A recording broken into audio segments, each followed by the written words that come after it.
그럼 앞으로 남아있는 지역은 없네요. 없어요. 지금 없습니다. 네. 투자 네. 목적으로 할 만한 데가 제가 눈을 씻고 찾아봐도 없어요. 지금은 없다. 네.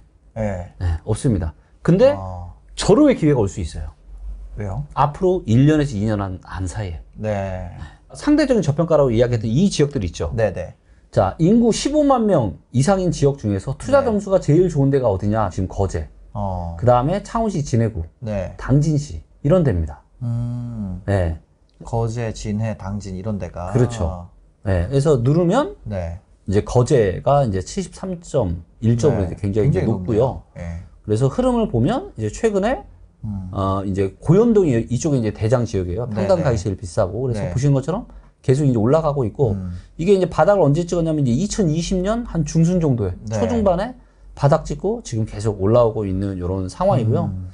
그 다음에 이제 여기도 매물은 좀 계속 늘어나고 있고 네. 하지만 거래량은 여전히 그래도 좀 양호한 수준에 있고요. 네. 자, 특히나 이제 여기는 보시면 이제 입주 물량이 어때요? 작죠. 네네. 네. 거기다 이제 파란색 선이 미분양인데 미분양도 줄고 입주 물량도 많지 않으니 네. 리스크가 이제 별로 없다라고 이제 인공지능 해석을 하고 있는 거고요. 네네.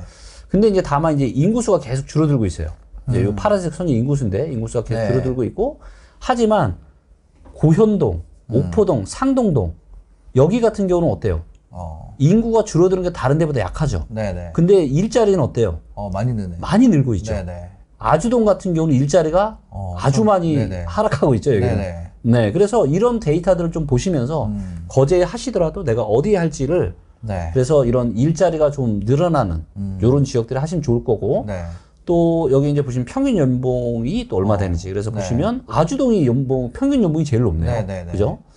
자, 그리고 이제 어디에서 이사 왔는지, 이사 갔는지, 그 다음에 이제 일자리가 어디가 많은지. 네. 근데 이제 보면 거제 같은 경우는 삼성중공업과 대우조선해양이 8,000명이 넘어요. 네네. 3등이 지금 600명이 안 되거든요. 네네. 즉, 거제는 삼성중공업과 대우조선해양 때문에 사실은 먹고 사는 도시라고 네네. 보시면 되는 거고요. 조금 염려되는 부분은 이 중공업, 그러니까 조선업의 업황이 사실 앞으로 어떻게 될지가 굉장히 또 중요한 부분들이잖아요. 네네. 뭐 이제 좋아진다는 얘기도 좀 많이는 있지만, 그래서 만약에 뭐 거제에 대한 어떤 이런 뭐 투자에 대한 의사결정 하시더라도 네. 조금 이런 이 일자리에 대한 부분들, 업황을 좀 감안하시면서 네. 결정하시면 더 좋을 것 같아요. 그러니까요. 당진 같은 경우도 철강 도시고, 네. 진해도 뭐 예, 맞습니다. 네, 조선소 네, 있고 그렇죠. 네, 그죠. 그래서 그러니까 어찌 보면 전국이 전부 다 불장이어가지고 투자 네. 점수가 지금 다 안 좋아졌는데 네.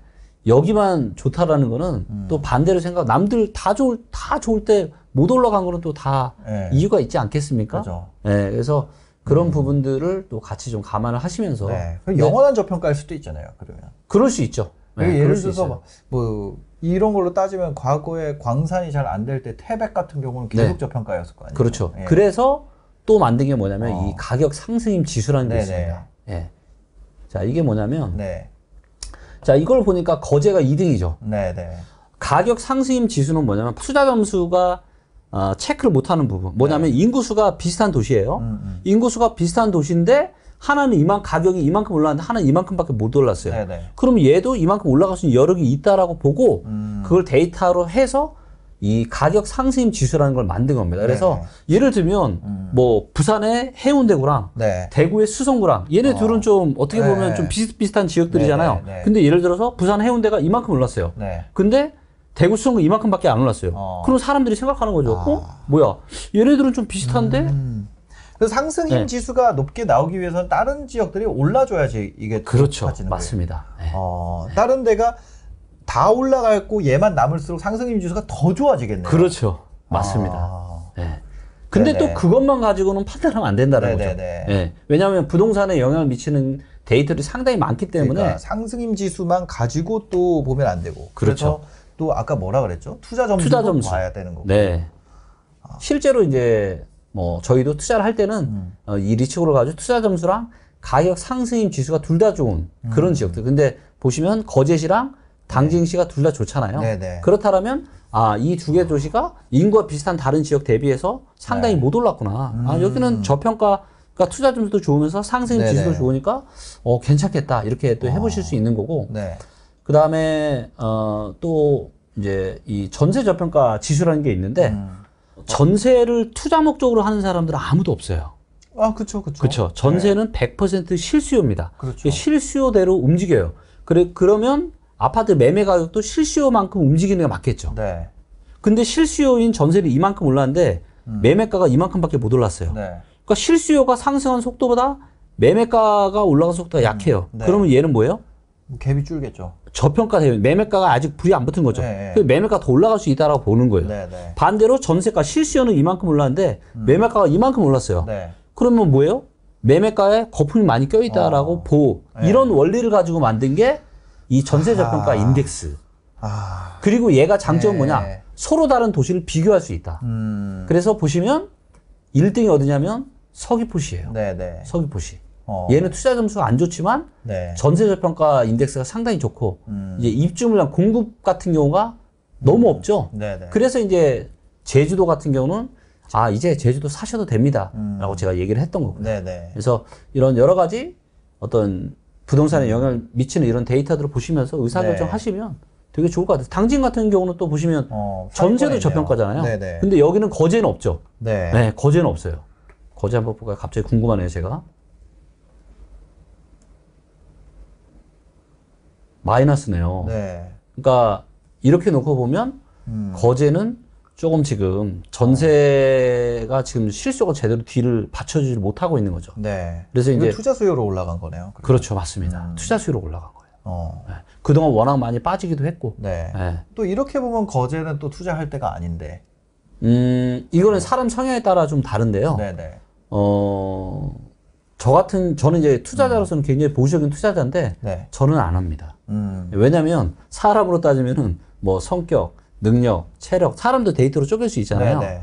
근데, 모든 데이터가 다 좋은 saram은 거의 찾기가 힘든데, 그렇죠. 부동산은 있어요. 있다. 네. 어. 항상 있진 않지만, 네. 그런 게 많아요. 네. 그래서 이제, 그런 지역만 저는 위주로 제가 개인적으로 투자를 해왔기 때문에, 네. 그러니까 거제랑 당진이랑 모습이 되게 비슷했거든요. 네. 왜냐면 당진도 분양권부터 좀 상승세가 나왔고 그 비슷한 데가 이제 무안군. 아, 무안군? 예. 네. 무안군 같은 네. 경우가 보면 이쪽 오룡이 네. 군으로 들어가더라고요. 네, 네. 그래가지고 그쪽에 이제 분양권 피가 붙는 그런 분위기로 봤을 때 네. 거제도 분양권에 피가 붙고 당진도 그렇고 네. 여기 오룡도 그렇고 네. 그런 느낌이었는데 네. 보면 당진이랑 목포는 좀 시세를 쏘는데 거제가 못 해주고 있었거든요. 네. 근데 지금 보면은 그걸 요걸로 살펴봤더니 전세가가 실수요가 아직 못 들어오는구나. 그렇죠. 그런 게 있네요. 네. 확실히 그 차이가 네. 그런 부분에서 있는 것 같아요. 네, 맞습니다. 그런 부분이. 자, 제주도 네. 같은 경우는 어때요? 서귀포시는 어때요? 지금 굉장히 좋네요. 전국에서 네. 전세 저평가 인덱스가 가장 좋은 곳이에요. 그만큼 실수요가 여기는 네네. 받쳐주고 있는 곳이다. 네네. 네. 그러니까요. 광양시가 또 순위에 있네요. 네. 근데 이제 광양시는 네. 투자 점수가 안 좋습니다. 이제 네. 보시면 43.5점이에요. 네네. 그리고 여기는 공급이 또 보시는 것처럼 공급이 늘어나죠. 네. 네. 그러니까 전세 저평가는 좋지만 다른 게 이제 별로라서. 앞으로 좀 안 좋을 가능성이 높네요. 그렇죠. 광양시 같은 경우는 이제 저기가 다 지어지고 있으니까 네. 지금 저것 때문에 일자리도 늘어나고 임금도 도시가 그렇죠. 이제 늘어났으나 그렇죠. 어, 그리고 이제 요 가격을 보시면 파란색 네. 선이 가격인데 이미 어떻게 돼요? 네. 21년 중순에 고점 치고 지금 너무 많이 떨어지고 올랐어. 있죠. 예. 네, 너무 많이 올랐어요. 이거는 장기로 침체가 갈 수도 있겠네요. 네, 맞습니다. 그러니까 네. 바닥이 언제면 2014년 12월 달에 바닥이었고요. 지금 고점이 2021년 중순. 네. 네, 지금 한 7년 만에 고점이 찾아와서 하락이 시작되는. 네네. 그래서 광양뿐만 아니라 광양 아하. 바로 옆에 있는 순천, 여순광이라고 네, 하죠. 여순광 네. 전부 다. 네. 그리고 이제 아까 이제 창원이랑 그 부분 잠깐 제가 좀 부가 설명을 좀 드리면, 네네. 자 이제 창원시 진해구가 어디에 있냐면 부산 옆에 있어요. 네네. 근데 부산도 이제 고점 치고 떨어지고 있거든요. 네. 아직은 이제 완전 이제 부산도 이제 하락 변곡점이라 아직은 괜찮은데 네.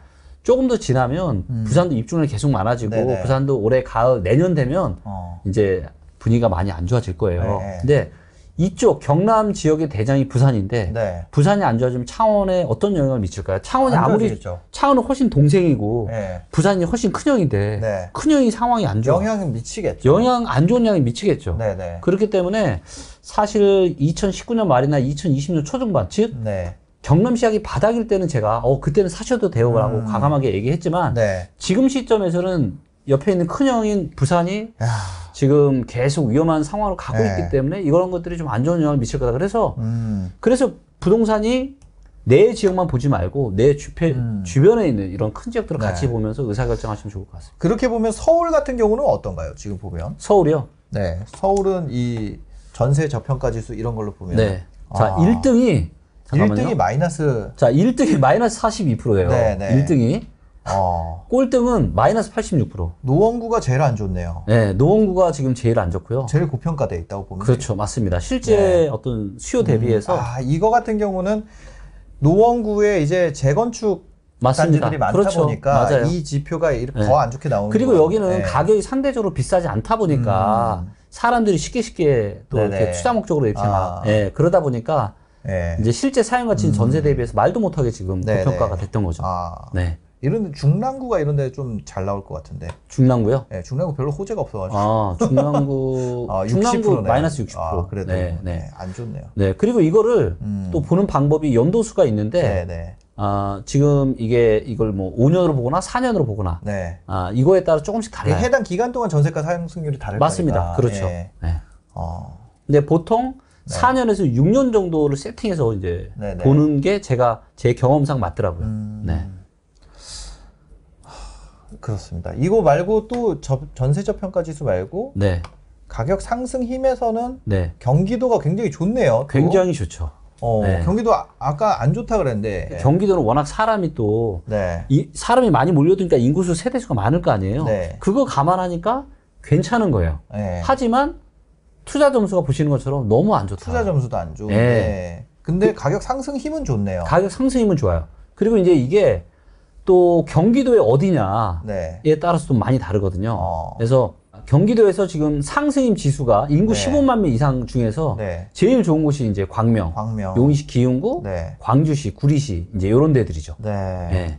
근데 이제 항상 이제 투자 점수를 감안을 좀 하셔야 되는 거고요. 네. 네. 자, 이게 이제 사실 이게 얼마나 파워풀한지를 제가 한번 네. 보여드릴게요. 네. 자, 금융위기가 너무너무 심각했을 때에 투자 점수와 상승임 지수가 둘 다 좋은 데가 어디죠? 제주네요. 그 다음이 세종, 부산, 광주 이런 데들. 네. 제일 안 좋은 데가 어디냐면 경기도, 네네. 인천, 서울. 네. 야, 서울은 뭐 상승임 지수가 야, 2% 정도. 그러니까 거의 뭐 이제 더 이상 상승할 여력 자체가 없는 거죠. 네네. 네, 그러다 보니까 이제 장기 하락 국면으로 들어갔고 제주도 같은 경우는 클릭을 해보면 제주도는 어때요?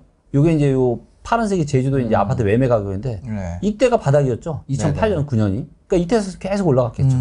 네. 자, 그리고 이제 수도권 시장이 바닥을 찍었던 2014년 중순으로 한번 가볼게요. 네. 투자 점수 상승 지수 제일 좋은 데가 어디예요? 서울과 경기도. 대전도 있고. 네, 대전은 근데 상승 지수가 안 좋죠. 네. 그러니까 대전은 이때 이제 보시면 아시겠지만 올라가긴 했지만 어때요? 거의 상승이 약하죠. 네. 그러니까 이 상승 지수가 약하면은 그때는 딱 타이밍이 아닌 거예요. 근데 이제 광주나 제주도나 대구 이런 데 어때요? 네. 대구도 좋죠. 네. 대구도 보세요. 대구가 이때 2014년이면 이때거든요. 네. 이때 샀으면 이게 지금 이렇게. 근데 제일 좋은 데는 서울 경기도니까 네. 이제 이때가 완전 바닥이었죠. 완전 바닥이었죠. 이게 매매 가격인데 서울에 완전 바닥이었잖아요. 경기도 같은 경우도 완전 바닥이었죠. 이 상승이죠. 투자 점수의 결합이 얼마나 파워풀해요. 그리고 제가 이제 첫 번째 책을 썼던 2017년 말의 데이터를 가지고 썼던 네. 네, 그때로 한번 가볼게요. 자, 그럼 1등이 누구예요? 대전이네. 자, 대전은 계속 투자 점수가 좋아하는 상승 지수가 안 좋다가 네. 상승 지수가 2017년 11월 달 되니까 좋아졌다. 네. 그때가 언제예요? 요게 대구의 아파트 가격인데 자, 이때 샀다. 바로 뒤에 초급등을 하죠. 네, 네. 그러니까 이게 정말로 이제는 사람이 의사결정을 안 해도 돼요. 이걸 이제 데이터나 인공지능이 네. 다 이제 해주니까. 예, 그래서 이런 내용들을 저희 리치고 앱에 가서 보시면 이런 내용들을 네. 이제 다 뭐 누나 보실 수 있습니다. 그리고 이제 거기에 개별 아파트 단위로 들어가면 네. 또 이제 뭐가 있냐면 예를 들면 지금 여기 이제 딱 보시면 이제 대장 아파트가 어딘지를 딱 보여줘요. 네, 이제 반포주공 1단지. 네. 얘 이제 환경을 보시면 어때요? 점수가 매우 좋은. 100점이죠. 네. 거의 점수 100점. 그래서 얘는 교통도 너무 좋고 생활도 너무 좋고 교육도 좋다. 네. 그래서 이 아파트는 너무너무 이제 거주하기 좋은 아파트이다라는 게 데이터로 확인이 되는 거죠. 네. 그래서 여기 이제 보시면 이제 근데 투자 점수는 별로 안 좋죠. 네. 그래서 투자하기는 별로 안 좋지만 살기는 너무 좋은 지역들이다. 네. 그래서 여기 이제 분석에 들어가시면 이제 얼마나 투자하기 좋은지 안 좋은지 이런 것들을 보여주고 그 다음에 또 뭐가 있냐면 데이터가 이야기하는 거는 이제 빠르면 올해 가을 그러니까 하락 변곡점을 끝내고 빠르면 올해 가을이나 늦어도 내년 초 중반부터는 네네. 본격적인 대세 하락장이 시작이 된다. 그래서 내년 초부터는. 네, 내년 초 중반. 그러니까 빠르면 올해 가을, 네. 늦으면 내년 초 중반 정도에. 네. 그러면 이제 뭐 호가 데이터도 이제 내려가기 시작하는 거죠. 네네. 자, 그래서 이제 많은 사람들이 어떤 걱정을 할 거냐면 아, 우리 아파트 이거 떨어지면 얼마나 떨어질까? 걱정할 수 있죠. 네네. 그래서 만든 게 뭐냐면 이 개별 아파트에 들어가시면 분석 탭이 있고 네. 여기에 저희가 불황시의 최대 가격 하락률을 만들어 놨어요. 네, 그러니까 얘는 지금 최대 하락을 23% 정도 한 아파트예요. 네네네. 네. 자, 그리고 음마 아파트 한번 볼까요? 음마 아파트 같은 경우는 불황시 최대 가격 하락률이 마이너스 34% 정도. 네네. 네. 이게 이제 좀 한계가 있는 게 이게 이제 KB 부동산의 시세 데이터를 가지고 만든 하락률이에요. 네네. 그래서 실제로는 좀 더 깊어요. 여기 나오는 것보다. 네. 네. 그래서 이런 것들을 좀 보시면서 기왕에 이제 그런 분들이 있을 수 있잖아요. 아니 뭔가 지금 데이터로 봤을 때 안 좋긴 한데 네. 나는 그래도 내가 실거주고 나는 집을 사야 돼요. 네네. 그럴 수 있잖아요. 네네. 그럼 그런 분들은 기왕이면 불황시에 최대가 하락률이 조금 양호한 네. 이런 아파트를 사시면 더 좋겠죠. 네. 그렇죠? 네. 그죠. 네. 그리고 이제 보시면 강남구의 투자 점수가 어떻게 되는지 이런 것들도 다 보여주고 있어요. 지금 같은 경우는 굉장히 좀 하락의 위험이 있는 구간이네요. 전반적으로 봤을 때. 그렇죠. 그리고 이미 이제 네네. 실거래가 위주로는 네네네. 하락되는 곳들이 많고요. 네. 맞습니다. 그럼 앞으로 남아있는 지역은 없네요. 없어요. 지금 없습니다. 네. 투자 네. 목적으로 할 만한 데가 제가 눈을 씻고 찾아봐도 없어요. 지금은 없다. 네. 네. 네. 없습니다. 근데 절호의 기회가 올 수 있어요. 왜요? 앞으로 1년에서 2년 안 사이에. 네. 지금 총알이 없으면 그 기회를 잡을 수가 없으니까. 네. 네. 그것도 있고 뭐 아무튼 네. 예, 여러 가지 상황이 좀 있거든요. 예를 들면 어떤 게 있을까요? 그러니까 뭐냐면 상대적인 저평가라고 이야기했던 이 지역들이 있죠. 네네. 근데 이 지역들은 원래대로라면 지금은 한 무릎에서 허벅지 정도까지 올라왔어야 돼요. 네. 근데 임대차 3법과 코로나 때문에 이 지역들도 엄청난 폭등을 했거든요. 네. 그래서 얘네들이 지금 허리에서 한 가슴 정도 사이 어디 즈음에 있는데 네네. 만약에 이제 뭔가 이제 수도권 부동산 시장이 대세 하락을 시작하게 되는 이런 국면이 오게 되면 네. 당연히 안 좋은 영향을 받겠죠. 네. 예, 금리위기 때도 그랬거든요. 그래서 이 지역들이 순간적으로 주춤할 수 있어요. 3개, 뭐, 절만 짧은 데는 3에서 6개월, 긴 데는 한 1년 정도. 네. 그리고 혹시라도 그런 기회가 오면 그때가 그런 지역들을 줍줍할 수 있는 저는 최고의 기회가 될 거라고 보고 있고요. 지금 뭐 아까 뭐 당진이나 이런 거. 네, 네. 그래서 저도 개인적으로 네. 조금 총알을 준비하면서 네. 현재 기다리고 있는 상황입니다. 네. 알겠습니다. 왜냐면 그 큰 위기가 오게 되면 서울 분위기가 안 좋아지면 지방도 사실 여기는 펀더멘털이 좋음에도 그렇죠. 가격이 눌릴 가능성이 있기 때문에. 그렇죠. 그리고 너무 급하게 올라왔거든요. 네. 단기간에. 네. 네. 그래서 이제 좀 조정이 필요한 상황이고 네, 조정이 네. 올 거라고 봅니다. 알겠습니다. 그런 분위기가 돼서 좀 네. 부동산에 대한 관심이 많이 식게 되면 오히려 좀 그때가 기회가 되지 않을까. 절호의 기회죠. 네네. 절호의 기회. 네. 알겠습니다. 좀 그런 점까지 이야기를 해봤습니다.